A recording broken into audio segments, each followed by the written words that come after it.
अस्सलामुअलैकुम वरहमतुल्लाहि वबरकातुहू। महतरम सामीन और नाज़रीन, उम्मीद है कि आप लोग खैर व आफियत से होंगे।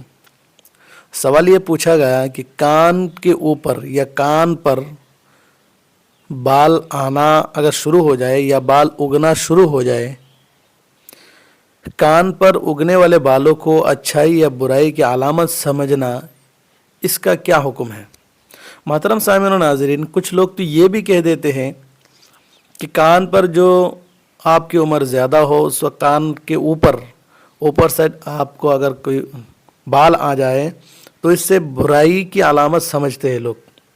ये कहते हैं, कुछ लोग तो ये भी कह देते हैं कि वो इनकी हयात कम हो गई, वो इंतकाल कर जाएंगे, वो मर जाएंगे। इस तरह भी कहते हैं कि तुम्हारे बाल उग गए तो तुम मर जाओगे, इस तरह भी कहते हैं। अच्छाई या बुराई की अलामत समझने का क्या हुक्म है। और कुछ लोग ये कहते हैं कि तुम्हारे ऊपर कोई मुसीबत आने वाली है, इस तरह भी कहते हैं। मोहतरम सामीन और नाज़रीन, इसका क्या हुक्म है। देखिए, सबसे पहली बात तो ये है कि कान पर बाल उगना ये एक फितरी चीज़ है, उग सकता है, कोई ये नहीं है। कान पर बालों का आना एक फितरी अमल है, लिहाजा उसको गैरत की अलामत समझना या नुहूसत बीमारी की अलामत समझना ये फजूलियत में से है, बेहुदा बात है। इसको कुछ कोई बुराई की अलामत या अच्छाई की अलामत समझना ये एक गलत है, गलत फहमी है।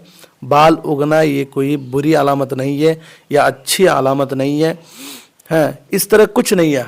हदीस के अंदर इसका कोई सबूत नहीं है। बाल उग सकते हैं, या कुछ लोग ये कहते हैं कि बाल उग गए तो तुम मर जाओगे, ये भी गलत है कहना, क्योंकि हयात जितनी है उतने दिन ज़िंदा रहेगा। जिसका जितने दिन हयात है उतना दिन वो ज़िंदा रहेंगे। इसको बालों से बुराई की अलामत ये समझना ये गलत है। मोहतरम सामीन और नाज़रीन, अल्लाह ताला ने कुरान करीम में मना कर दिया कि बेहुदा कलामों से, या हदीस शरीफ में मना कर दिया बेहुदा बातों से, बेहुदा चीज़ों से आप क्या करें, परहेज़ करें। इन सब चीज़ों से परहेज़ करना चाहिए। और जो लोग कहते ये गलत कहते हैं, गलत फहमियाँ है, इसको आप बुराई या अच्छाई की अलामत ना समझे।